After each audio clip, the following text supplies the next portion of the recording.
Hello and welcome to another Singing Chef video. Today, the humbled scrambled egg on toast, a breakfast classic that takes minimal effort but requires maximum concentration. People wreck this simple breakfast by either overcooking or undercooking.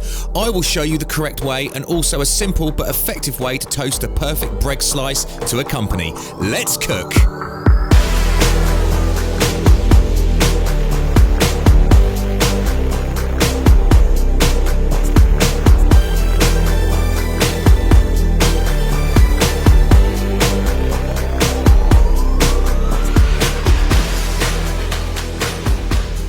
Hello there YouTubers, and good morning. It is morning here in the UK and I'm feeling quite peckish, and so we're going to do a really nice semi-healthy breakfast, scrambled egg on toast.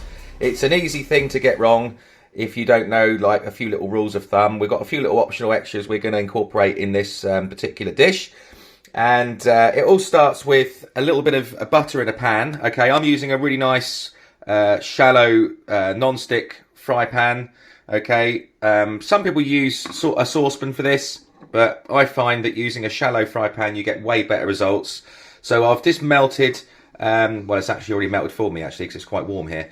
But we've got about a teaspoon of butter in there. Now you can use as little or as much as you like, but I find a teaspoon per every sort of 2 eggs, because I always find that 2 eggs per person's absolutely fine. For scrambled egg. So we're going to crack our eggs into this bowl. We're going to give it a little whisk up, and I've got just a little bit of milk here. There's about 2.5, maybe 3 tablespoons of milk goes in. Okay, I think that was more like 2 tablespoons actually. Slightly optimistic there, Dan. And we'll give that a little whisk up. Some people don't add milk, some people do. I find it really does help. If you've got a little bit of cream, a little bit of double cream or single cream instead of milk, you can absolutely do that for a slightly more indulgent take. And it's really important to get this really well whisked and get the air into there, okay? Because you'll get a lighter consistency in your scrambled egg once we've cooked it. We want to really introduce the air into that. Okay. Now over here, as I said before, we've got a very sort of shallow, light fry pan, okay? We don't want a saucepan. I don't need a saucepan. If you're making it for copious amounts of people, you might want a deeper pan, okay? No problems at all, but we want a nice medium heat.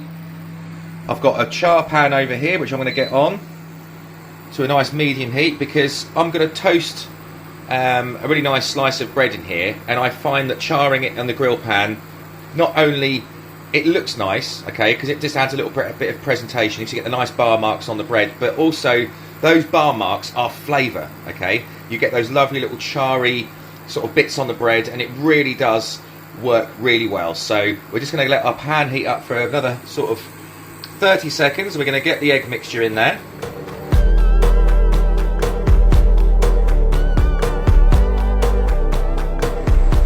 So we put our egg mixture into the pan now, and we're at a lovely medium heat, as you can see. We're not burning anything, and all you want to do is just keep moving the egg around the pan, just removing it from the bottom, okay? You don't need to keep stirring it and all of that. You just want to just keep moving the egg away from the bottom of the pan.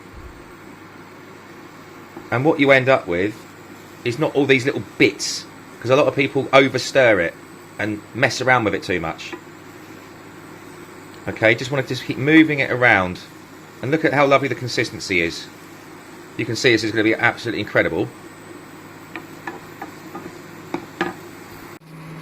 So our bread is getting nice and toasted now as well. We've got a little bit of char going on each side, and when it starts to smoke a little bit, you know you're in a good place. All right, don't burn the hell out of it, but you want to get it so that it's just nice and sort of lightly charred. And this is lovely and toasted now. I'm using a nice little bit of Granary thick cut bread, because I'm a little bit of a health freak like that. You know, you can do little fancy patterns, look, and crisscross all the bar marks. I know it's a little bit chefy, but you don't have to do this. You could just bang it in a normal everyday toaster if you want, but I find the flavour of the charred bread is lovely. Right, that can come off the heat now. Our scrambled egg has come off the heat, looking gorgeous. Look at that. Right, we have not overcooked it, we've not undercooked it.